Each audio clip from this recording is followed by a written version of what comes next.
welcome back. It's another episode of Sport Federation TV, where every week we take a look at what's happening with sport in the Western Cape.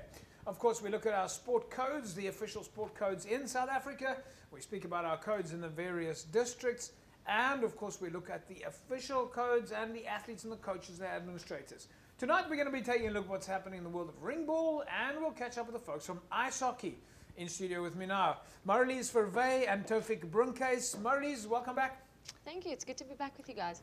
Yeah, and it's been a while since we've had you in studio. Yeah, definitely. It's been quite some time. And Toufeeq, nice to have you with us. Thank you for having us, JP. Yeah, you're a national player, provincial player, regional player, team player. You've really sort of made a name for yourself. I see you wearing the green and the gold there. Yeah, I have to be very proud in the green and gold. Yeah, how long have you been playing? I've been playing for the past 4 years. Last year was out with the injuries. I couldn't go on tour at all or trial or play either. It was 4 years in the making to actually reach this level. But, you know, we're always grateful for every opportunity we get to play. And, yeah, for the love of the game. And what made you decide to start playing ringball? So I was actually a hurdle athlete back in 2019, or most of my high school career. And Marizel's mother, Lorraine, she was my hurdle coach. And she actually introduced me to the sport.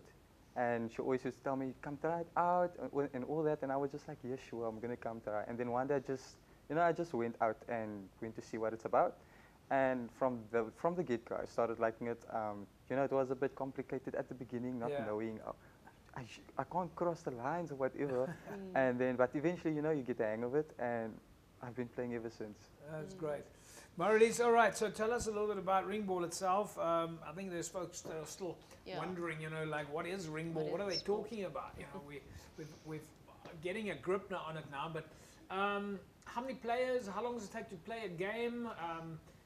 You obviously play with the ball, I mean, like you just explained, So ringball is a mixture between netball and basketball, but it's important to know that it is played through the air. So you can't bounce it, you can't fake pass it like with netball. And there's a third on a netball court, but with ringball you can't cross your line. So you have your shooters, your center players, and your defenders. Okay. So it's not that you can't cross over a block, and the ball needs to be played in every block. But it's also a little bit more physical than netball. You're on the body, and it's a long match. It's 25 minutes aside, and there's only a 3-minute resting, and then 25 minutes. And how many players at a time when it's 25? There's 9 on the court playing, 3 on the bench. You have 3 shooters, 3 middle courts, and 3 defenders, and then obviously your opposing team. So it's 18 players actively on court, so it is quite crowded. Do you play on the same court as a netball court or a basketball court, or is it different lines? Or definitely, it looks exactly the same as a netball court. It is just a little bit wider.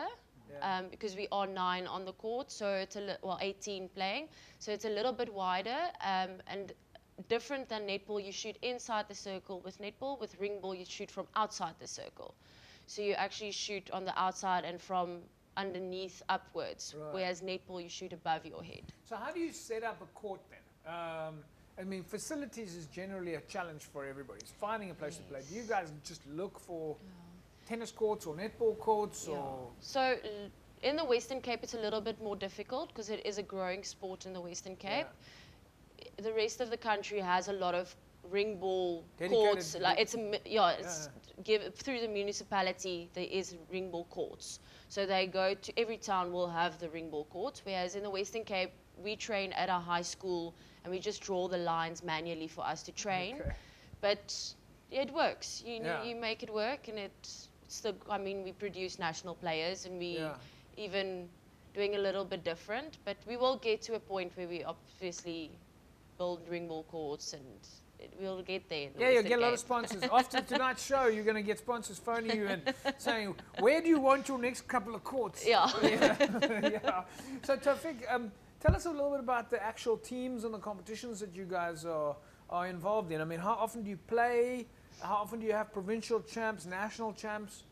So we currently we played the national tournament that was in July from the 2nd to the 9th, if I'm correct.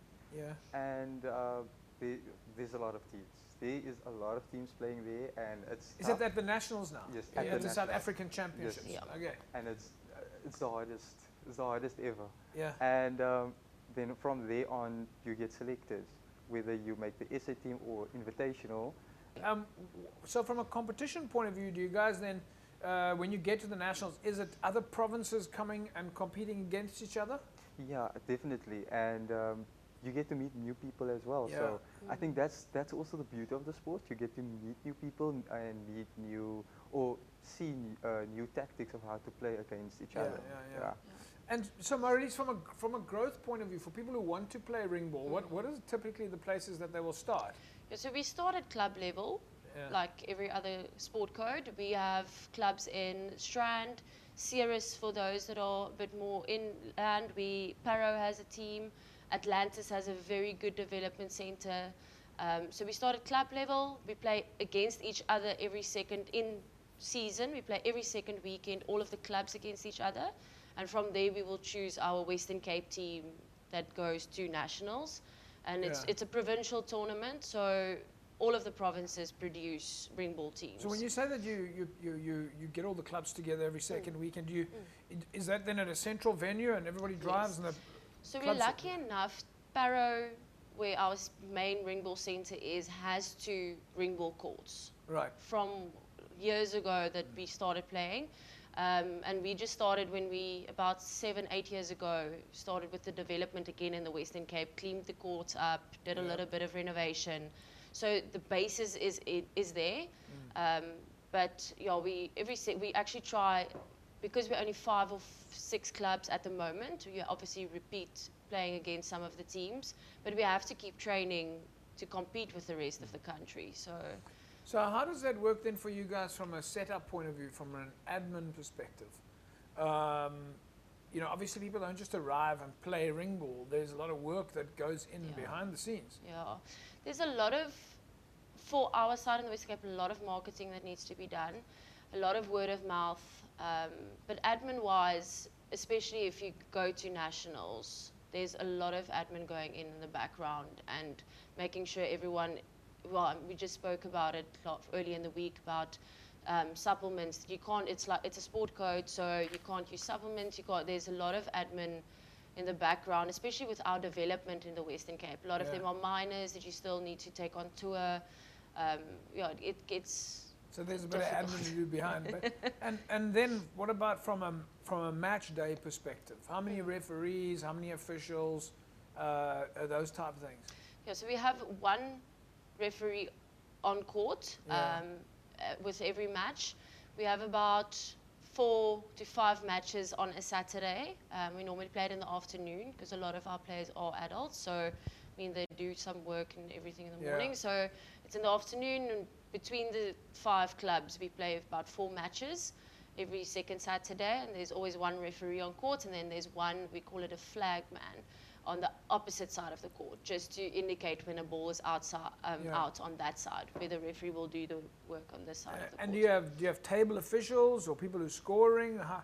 If you've got multiple teams playing at the same time? Yes, so we have, every team needs to have a score card in their hand to obviously compare at the end of the match. And then the referee also has a scorecard in his hand. Right. So there's 3 scorekeepers during the whole game, and there's 2 points allocated per goal. Okay. And then there's we call it the extra line, where if you want to take a 3-point shot, you can. It's just 2 meters further from the actual circle line. So now we're at that point where you're losing me again. You had me for a while, now you're losing me. All right, so we've got quite a few officials behind the scenes making sure that the day actually runs smoothly as well. Folks, we're talking about ringball at the moment. In studio with me is Marilise Verwey and, of course, Toufeeq Brinkhuis. We're going to take an ad break. When we come back from the break, we'll carry on talking about ringball. They've got some very exciting action ringball events happening in Montague Gardens soon, so you're going to want to listen to what's coming up next. Back in a sec.